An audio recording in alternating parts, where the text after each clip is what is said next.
the success of this show lies on your shoulders, my good friend. Good luck. Wow. The Mercedes-Benz Interview Lounge.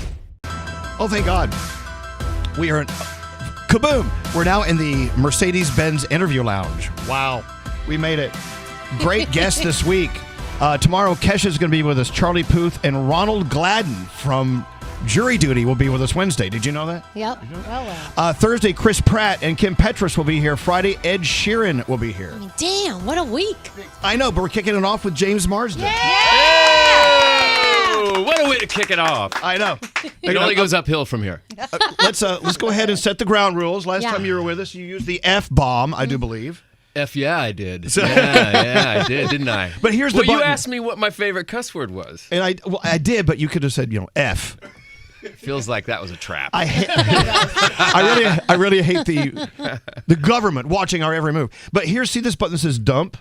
Yeah. So if you do use Which, foul if you've language, seen Jury Duty, it might mean a complete different thing. and I have a question about that. I can't recreate that here. That was beautiful, by the way. Oh, my God. thank you. The props Thank you. department. But if you do use a foul word, you are responsible for hitting your own dump button. What is that? To go take it back 10 seconds? Yeah, and just 5 erase seconds. it? Yeah. Okay. All right. We can practice if you want. Nah. Okay, so We like it raw. Come on.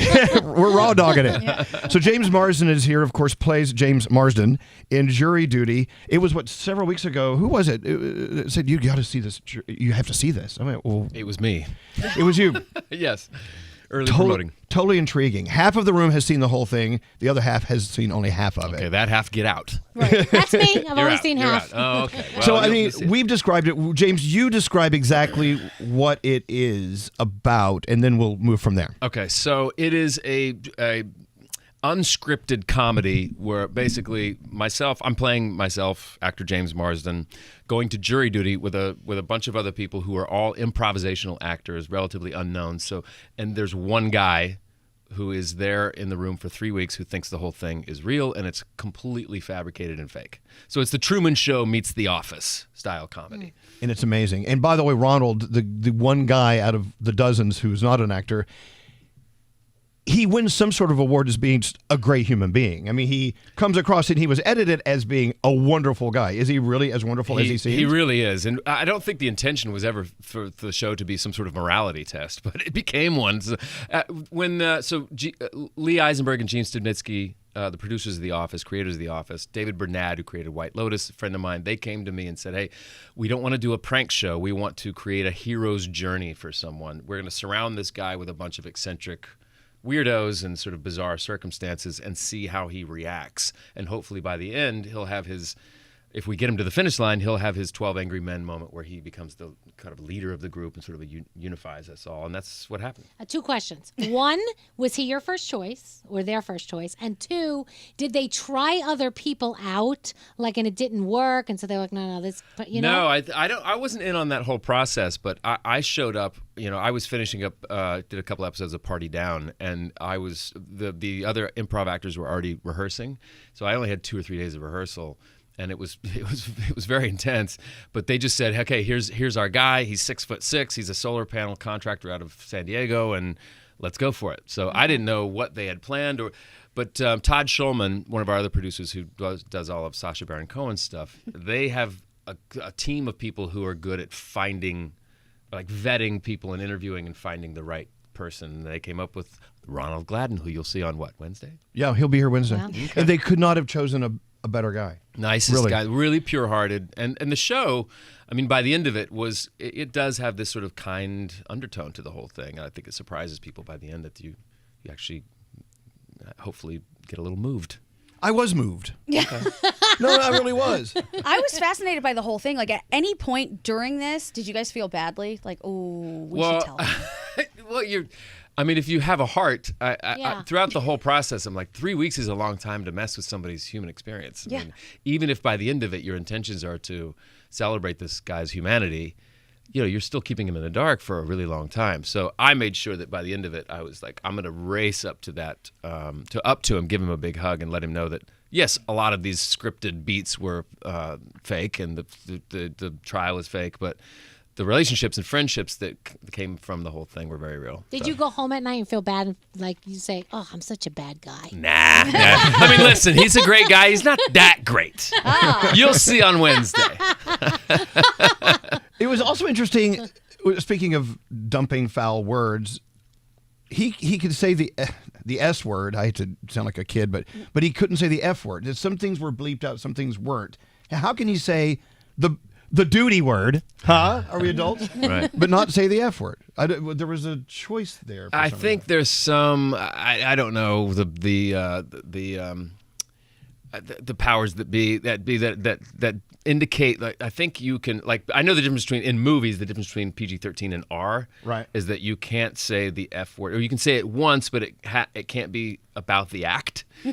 Right. Right. And then, the S word can come in a few more times. So I don't know by whose standard that is, but somebody's setting that standard. This world is effed up, man. It sure is. Rules. And here we are, just right back in the dumps. I know. About Sorry about curse that. words. Okay, back to jury duty. Sorry. Is there a chance that another version of this comes out, like Jury Duty 2 or a different scenario? Sure. Yeah. I mean, anything's possible if we pull this off. Yeah, I don't know. I don't know what they're planning on, but the show is just has just gone meteoric as far as I've never been a part of something that's just been shot out of a cannon as quickly as this show. And just the day after, I was walking down the streets of New York, and every other person was saying, "The jury, jury duty, it's great." And right. I think TikTok kind of took over, and it's so funny because the new thing I would like to say about this is that the response has been so unreal to this show and the popularity so quickly, it almost feels as unreal as the world that we created for Ronald Gladden. It feels like we're being pranked by how the world Maybe you are. responded to us. Maybe this isn't a real radio We're show. all actors. Maybe. God, that would have been very. I would have so many trust issues after this. That's all I would could too. think. Yes. Are you real? Are you real? Yeah. How could this be? You Yeah. guys did a good job of Well, pulling look, it we're off. not giving anything away. As you know, I mean, there at the end of the series, there is a reveal, and they tell him, this has been all a prank. Right. And the look on his face, I don't even know how I would react, because I would want to hurt someone, I think. Yeah. No, well, really. And he was great. No, he was great. Very, very kind-hearted, and there were characters that were supposed to kind of turn him off and scare him a bit, and he put his arm around him. There's one guy who makes these pants that made out of like chair pants. Yes. And he's supposed to be a little weirdo, eccentric, and Ronald kind of introduced him to the A Bug's Life. Like, they had a couple of movies in the little room in their sequestration room, and he told him this is about a guy who's trying to invent things, and he's kind of feels like ostracized, and he took him out and got him a makeover. I mean, like, the guy's a sweetheart. He really is. Wow. He's the most likable guy ever. Now, let's talk about your character, the James Marsden character. Sure. I mean, you do get to play like an egotistical I get to play me. narcissist. I get to play me. You can say it. A total Self-involved, entitled Hollywood, Exactly. petulant brat. Is that how you Exactly. really are? That's what we're trying to ask. Yes, of course. Petulant was the word. Yeah, of course, that's me. No, it was one of the exciting things about being a part of this was I got excited about going in and doing the improv bits because Christopher Guest and Larry David, all this style of comedy has always been something that really inspired me. So for me to go in with the Office creators and get in the room and mess around with these improv artists was really fun to me. But also sort of the idea of lampooning and sending up the Hollywood entitled. Actor who thinks that there's no conversation that's interesting other than the one that's about him and his resume. It's just kind of, and then watching the guy, in a room full of jurors who just couldn't give two S's. Yeah. Right. How's that? I love the judge How when is that? you're like, I could be a distraction. The judge is like, well, I have no idea who you are. There was so much in that. It was perfect. And even Ronald, when he came in, not to spoil it for people, we planted a woman to come up and ask for a photo with me. And then he's like, oh, yeah, I knew I recognized you from something. I didn't know what. And somehow I bring up Sonic. And he goes, wait, you were in that movie? I heard that was not a good movie. And then he went home and watched it. Yeah. And then he went and watched it. That's He came over hilarious. and watched it. He was like, I didn't know Ben Schwartz was in it. You didn't tell me Ben Schwartz was in it. By the way, just turning us on, James Marsden is here. We're talking about Jury Duty, which I found on Prime. That's Okay. right. Yeah, it's on Amazon Freevee, which is their new ad-supported It's streaming crazy platform. to see things with commercials. It's like old school to some people, but new school to a lot of I other think people. they do it really well. I Yeah. think they do it really well. Didn't It's bother me at all. Yeah, It's crazy. no. It's I think people are now on on Freevee and enjoying the show on there. Yeah, but I think if you have Prime, don't quote me on this. I think you can see it if you have a Prime membership too. I have a Prime membership. I watch commercials. Now you sound like you're bragging. Well, You're bragging. I know. Okay, I am. Thank you. So jury duty, by the way, it moves fast. Yes. And there's another thing I've been telling our listeners is you really shouldn't be like I usually am. You need to give it several runs, several episodes. You really do to really truly immerse into the characters. Well, if you just watch half of one episode, you're not gonna get it. Right. Yeah, no, you got to see the whole thing. And it's an easy watch. Like you said, each episode's about 25 minutes. I've got a lot of people saying that we binge the whole show in an afternoon. Wow. But yeah, there's little subtle jokes that you might slip by you if you just give it one pass. So please, viewers, listeners, several times, several streams, please. I loved it. Many times. Yeah, it was fun. I mean, I didn't know it was going to work. To be honest, it's a little bit of a social experiment. It was like I couldn't think of a show that was a comp for it. I guess some of the Nathan Fielder stuff, but I don't know. I think ours stood out because there was a sense of decency to it at the end of it, and that we did want to take care of this guy. But or as you said, accidental decency. Accidental decency. But it doesn't take away from the fun ride along the way.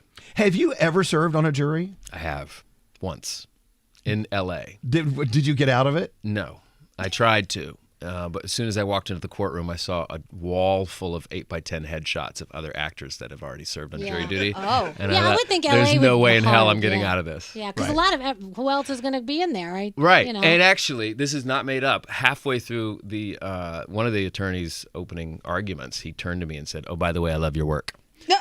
Like, in the middle of this case. And that doesn't And then I just kind of looked to the judge like. But he was like, big old grin, like, nope, you're staying here. But I kind of figured now with this show, maybe I'm exempt from now on. I don't know. No, they're all going to request it. They're going to request it. Another thing I loved about this show was you, of course, we recognize you, but the other actors, they're all actors. They seem so real, even as quirky as they were. Yeah. I totally forgot they were actors. Well, the thing in is, some cases. right. Well, we have to, we got to keep Ronald believing that this is actually a real experience, right? So the tricky dance was the comedy in the scripts. Again, there's no scripted dialogue, but scripted beats that we had to kind of push and moments of absurdity. But we couldn't go too big with them. Otherwise, he would sort of be like, what's going on? This is way too much. And anytime he started to get suspicious, the director, Jake Szymanski, would say, okay, guys, when he wasn't around, let's pull it all back. Get ready for 4 or 5 hours of boring droning on in court. I assume that's what just you guys to had to feed do. what we call the reality bank, so that he would go, well, this can't be a show because it's the most boring 5 hours I've ever spent. Wow, that's right. So then, of course, we just cut that out of the final edit. And of course, at the end, you do see a little bit of how they put it together, and it's remarkably interesting. The whole thing is just fascinating. Well, I don't know how you guys didn't laugh. There were so many times. There were moments we did. I would have broken. You guys did a great job. There were moments we did, but yeah, it was tricky. It was like what happens if we get 2 weeks in? We got 3 weeks total, and someone screws it up and calls somebody by their real name instead of their character name, and Amazon has 2 weeks of footage that they can't use. Oh yeah. But it was a high wire act, and I think that was part of the excitement. And the good news also is you had so many people. So if one person Right. makes a little mistake, you have Yeah, 15 other who can cover up. You can kind of buffer it. It was great. You can buffer it, but it was fun. I think people are liking it too because it was just such an original idea, and I don't think it's really been done before. So listen to me, just stroking my own feathers here. It's really great. It's some of my best work as me. Hey, Go see it for me. So, James, let's talk about everything else that's going on, too. Jury duty. By the way, we made it very clear you have to see Jury Duty. Done. We drove it home. We couldn't drive it any further. You did well. As far as working actors go, you seem to be working nonstop. You seem to have... look, we don't understand the world of acting and that business, but you're always there. You're always doing something. Congratulations. I appreciate it. My goal is to oversaturate myself in this market. No, I've just always been. I love doing it, and if I find something that's interesting to me, I just go for it. And I don't really, I'm okay about taking time off and spending time with my family and reintroducing myself to my children. Remember that? Remember Daddy? You remember Daddy? But ultimately, I don't really idle well. I'm always like the actor that's okay. my last job as my last.